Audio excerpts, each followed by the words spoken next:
o mapeamento dos efeitos da pandemia na saúde mental dos brasileiros. Se deu depois de um ano de trabalho voluntário de 50 psicólogos e psicanalistas num serviço de acolhimento gratuito, com a percepção do sofrimento que chegava junto com a Covid-19.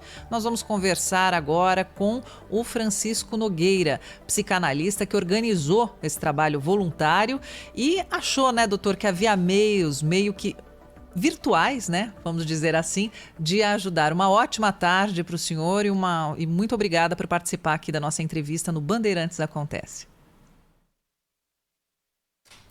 Doutor vocês Francisco. Hoje, boa tarde a todos que estão nos assistindo e nos ouvindo. É verdade, a gente percebeu desde o início que os efeitos da pandemia na saúde mental iam ser bastante importantes, porque a gente já tinha relatos vindos da China e pesquisas acontecendo na Europa. Então, desde o início nós colocamos esse serviço à disposição da população. É um serviço de acolhimento, de escuta, são 30 minutos, né, onde a pessoa pode falar, desabafar, elaborar sobre o que está passando, sobre seus sofrimentos, e acontece de maneira voluntária, né? A pessoa acessa um site, faz um cadastro e o profissional entra em contato na hora para ela poder falar.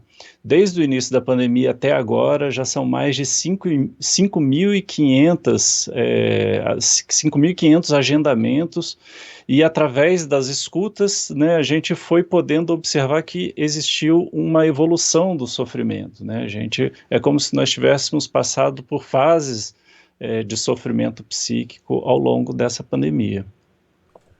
Doutor, conversar com um psicanalista é um processo de autoentendimento. A pessoa precisa se encaixar naquele quadro e se entender como que aquilo vai ser uma atividade útil para a vida dela, mas passa por uma fase de aceitação ou de deixar de negar que aquilo é importante. Nessas conversas, a partir do momento que houve uma espontaneidade da pessoa de acessar esse processo que vocês criaram para aí sim realizar o atendimento, nessas conversas vocês perceberam que as pessoas relutaram em tomar essa decisão? Então, algumas pessoas contam para a gente tem alguns relatos muito tocantes de pessoas que diziam que nem sequer acreditavam que a psicologia ou a psicanálise podiam ser úteis para a vida delas, né? Hoje em dia a gente ainda enfrenta muito preconceito, apesar de tudo, apesar de que na pandemia a aceitação da importância, né, do cuidado de si, do cuidado com a própria saúde mental vem crescendo, mas a gente ouve relatos de pessoas que diziam isso. Não, eu sempre achei que isso era coisa para quem é louco, para quem tem problema. Eu costumo dizer que problema todo mundo tem, né? Procura uma ajuda profissional quem quer resolver seus problemas.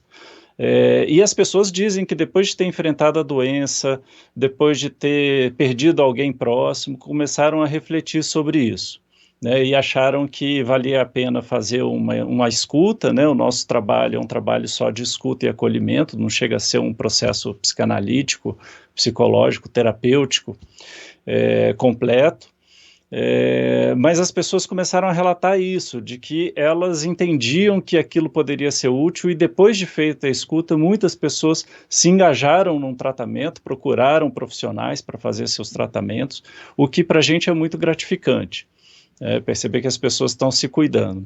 Mas a gente tem também uma outra parcela que desde o início percebeu que estava em sofrimento e procurou sem precisar passar por uma situação mais difícil. Eu acho que nesses casos é interessante porque a gente vai se preparando também para as dificuldades da vida e vai aprofundando nosso autoconhecimento, a gente alarga a nossa subjetividade e se torna mais capaz de enfrentar dificuldades e situações complicadas como essa que a gente está enfrentando na pandemia. Francisco Nogueira, boa tarde. Boa tarde.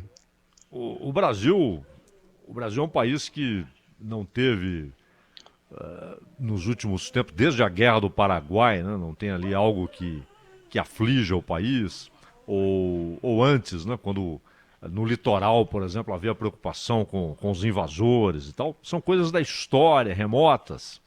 Na Europa, por exemplo, a Segunda Guerra e depois, por exemplo, no caso da Iugoslávia, as pessoas se acostumaram a toques de recolher, a sirene tocava, todo mundo ia para o abrigo. Em Israel é assim, né? Uma sirene, todo mundo se refugia, porque pode ser um míssil lançado da faixa de Gaza. O Japão, que convive quase que mensalmente com mísseis lançados pela Coreia do Norte, que passam por sobre o Japão e caem no mar, provocações do tipo e tal. O Brasil não convive com esse tipo de coisa, a população não costuma ter nenhum problema que leve a uma tensão constante, uma vigilância constante, um país solar, né, das pessoas saírem quase o tempo todo, etc. O quanto conviver com uma situação absolutamente diferente da nossa história recente também provocou esse tipo de reação, a reação psicológica, a perplexidade emocional. Na opinião do senhor, no Brasil, as peculiaridades do país contribuíram para essas crises emocionais, de ansiedade e assim por diante? Olha, eu inclusive tive acesso a uma pesquisa que foi feita em, se não me engano, 48 países, que mostrava que o brasileiro foi o povo que mais sofreu com isolamento, né? As pessoas relataram muito mais sofrimento do que em outros países. Eu acho que isso se deve, sim, à nossa cultura, à nossa história, né? De certa maneira, nós somos um povo muito gregário, né? A gente gosta de abraçar, a gente tem essa coisa de estar junto, estar perto e celebrar em companhia dos amigos, dos parentes.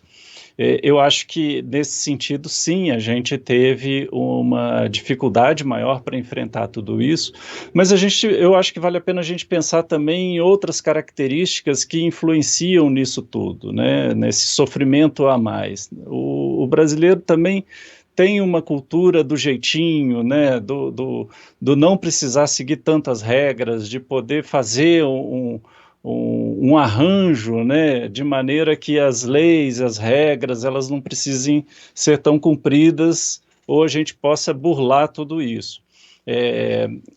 Existe um psicanalista que faleceu recentemente, o Contardo Caligares, que dizia que faltaria um significante paterno, quer dizer, um nome da lei, que é isso que você narra quando você fala, por exemplo, da sirene do toque de recolher em Israel, ou da disciplina que os povos europeus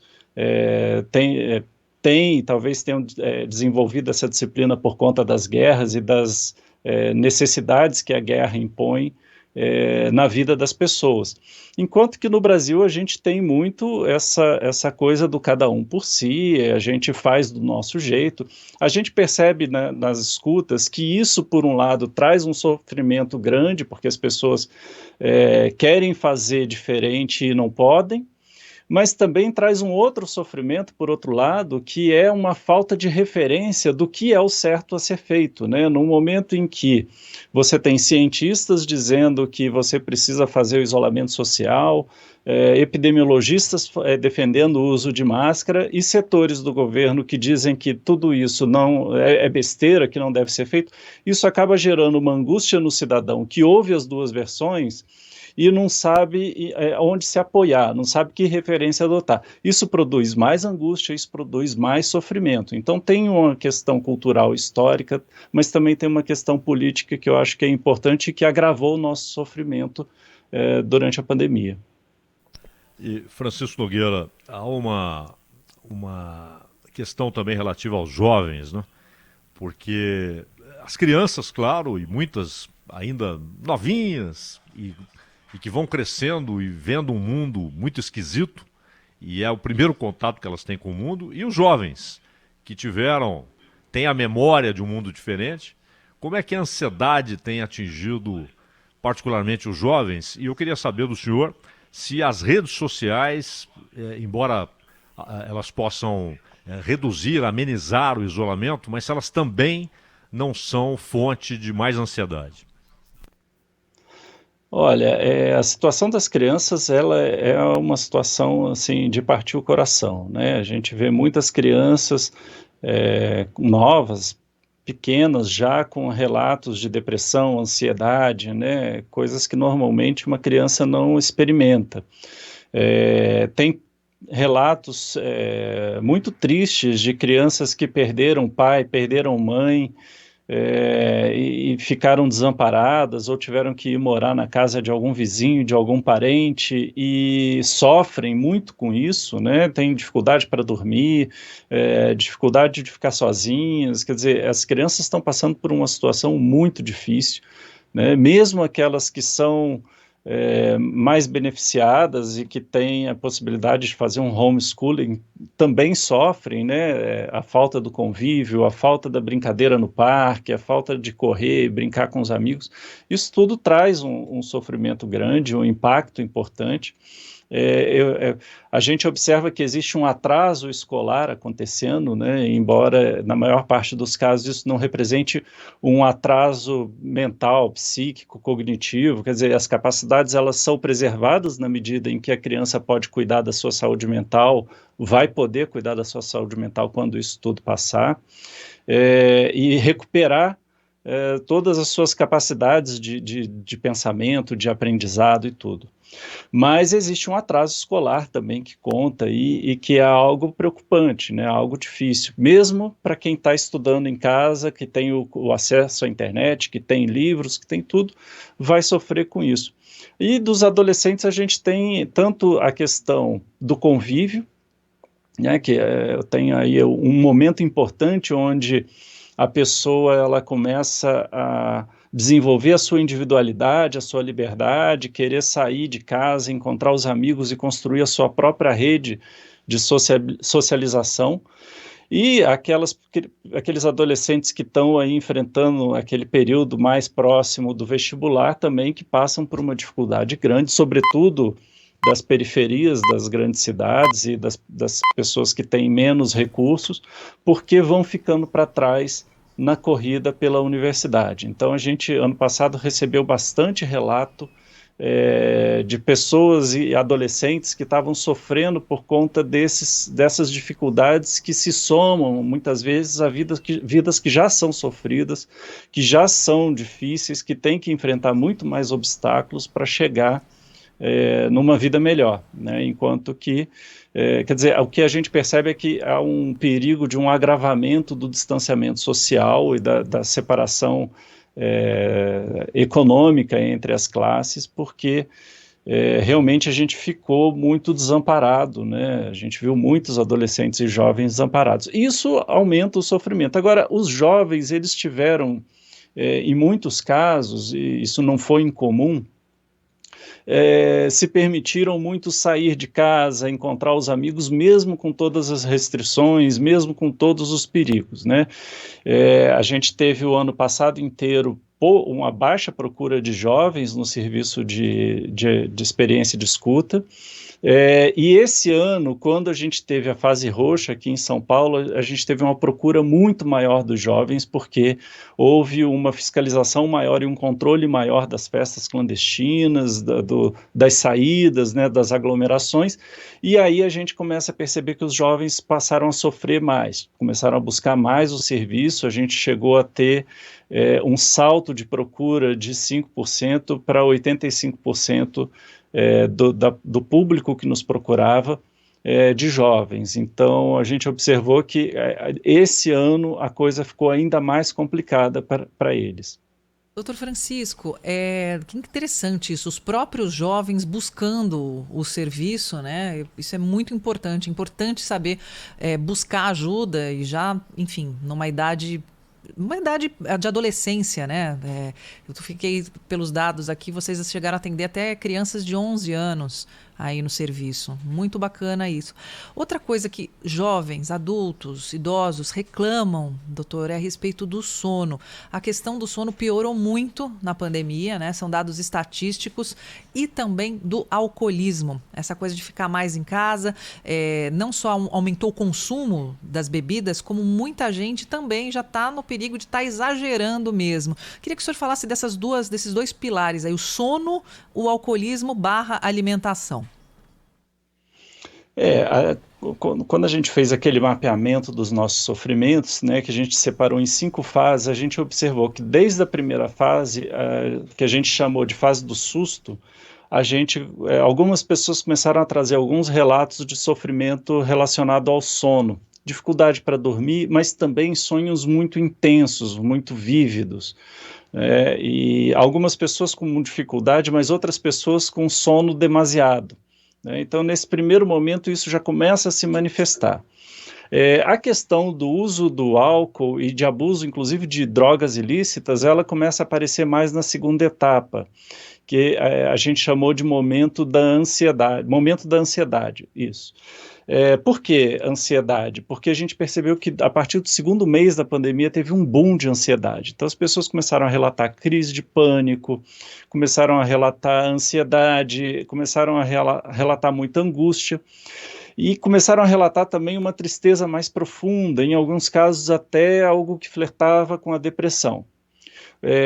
Nesse momento as pessoas começam a lançar a mão do álcool e de drogas ilícitas para poder lidar com esse sofrimento, né? E isso se estende, isso vem acontecendo até hoje, né? Algumas pessoas relatam que estão querendo parar, mas têm dificuldade de parar, né? E isso vai ter impacto também em um outro aspecto muito complicado da pandemia, que são as tensões domésticas, né? O convívio forçado, a falta de lazer, de passeios, e o uso de drogas, de álcool, isso vai gerando muitas vezes violência doméstica, situações difíceis, casais tendo dificuldades, as pessoas em conflito, né, no seu convívio cotidiano.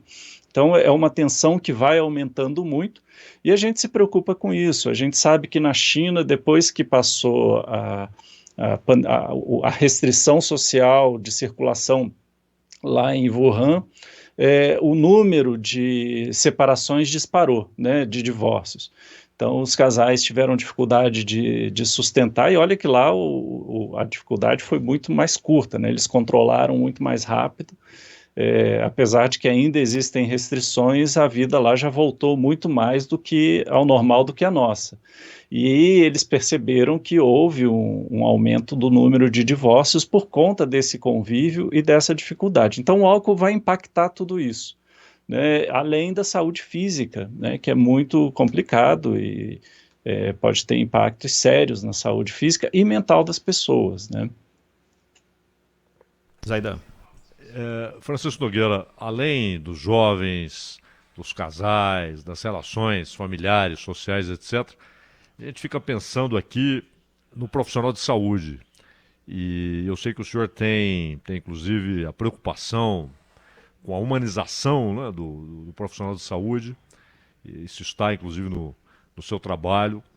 E eu queria saber, pelos contatos que o senhor tem, não sei se foi procurado por pessoas da área que estão com problemas, porque a gente nota episódios aí de angústia, às vezes até de desespero. O que o senhor pode nos dizer a respeito deste um ano em que os profissionais de saúde, para usar aquela analogia com a guerra, estão no front, né, estão na frente de batalha? Que fenômenos emocionais o senhor tem observado? A situação dos profissionais de saúde é muito preocupante, né? A gente teme que exista uma debandada de pessoas da saúde depois que isso tudo passar, né? A gente vê muitos profissionais em burnout, trabalhando para além da sua própria capacidade, né? O nível de estresse, de nervosismo, a dificuldade de tolerar situações cotidianas já chegou num nível assim que beira o insuportável. E é uma situação preocupante mesmo. A gente tem relatos de grupos, né, no sul do país, de médicos que pediram demissão em massa, porque não suportam mais a situação. E é uma categoria que está muito pressionada, né? E aí eu digo com categoria não só os médicos, enfermeiros, auxiliares, mas as pessoas que trabalham no hospital, o atendente, o segurança, a faxineira, são pessoas que estão muito pressionadas. Muitos passaram alguns meses, sobretudo no início da pandemia, longe da família, então isso vai pesando. Muitos hoje ainda estão trabalhando para além da própria capacidade, né, e a gente se preocupa muito porque isso pode afetar o desenvolvimento do trabalho, a capacidade de acolhimento, de atendimento. Quer dizer, é uma situação muito séria, muito triste, né? E eles são pressionados também porque existe toda uma batalha no campo das narrativas, né, que não deveria acontecer, porque isso deveria ficar no campo da ciência, mas de narrativas que são contrárias àquilo que a ciência diz e que aumenta o trabalho deles. Né? Então, no momento em que você diz que tudo bem ir para a rua, que tudo bem aglomerar, você favorece a circulação do vírus, aumenta o número de doentes e sobrecarrega essa categoria. E é uma categoria que sofreu ataques na pandemia, a gente não pode esquecer isso, né? A gente teve incentivos de autoridades para que invadissem hospitais, para que batessem em profissionais de saúde, houve agressão, quer dizer, é uma situação muito delicada, é uma situação que passa muitas vezes pelo desrespeito de autoridades, da população, e eu acho que a gente precisa pensar com um pouco mais de carinho a respeito desses profissionais, do trabalho deles, o que eles precisam para fazer o trabalho deles, precisam de EPI, precisam de segurança, tranquilidade para trabalhar, e muitas vezes o nosso país não dá essas coisas, né? Então é uma situação delicada, a gente ouve relatos de profissionais que precisam escolher para quem que vai dar o tratamento, para quem que vai tentar salvar, né? Essa é uma escolha que coloca o profissional numa situação de muito sofrimento, porque ele acaba carregando isso, acaba levando isso com ele, e uma hora ele também entra num estado de sofrimento e pode se tornar até incapaz ou ter muita dificuldade de desenvolver o seu trabalho. E a gente precisa deles, dos profissionais de saúde, trabalhando bem. A gente deveria ajudá-los e não atrapalhar, né? Para não atrapalhar o profissional, a gente precisa cuidar da gente e das pessoas ao nosso redor. Mas é uma situação muito difícil de levar à frente no atual cenário que a gente tem no país. Francisco Nogueira, psicanalista, que muito gentilmente nos atendeu para falar desse assunto tão complexo que é o acolhimento de pessoas que precisam de apoio de psicanalistas, de profissionais dessa área. Doutor Francisco, um abraço, muitíssimo obrigado pela atenção com a Rádio Bandeirantes. Muito obrigado. Posso só, antes de terminar, passar o site para os ouvintes, se eles quiserem acessar? Por favor. Para quem quiser acessar, é www.experienciadescuta.com.br. Basta acessar, você vai encontrar os profissionais, marca seu horário e aguarda que na hora o profissional entre em contato com você. Experienciadescuta.com.br. É isso. Muito obrigado, boa tarde a todos. Obrigada, doutor. Muito obrigado, até logo.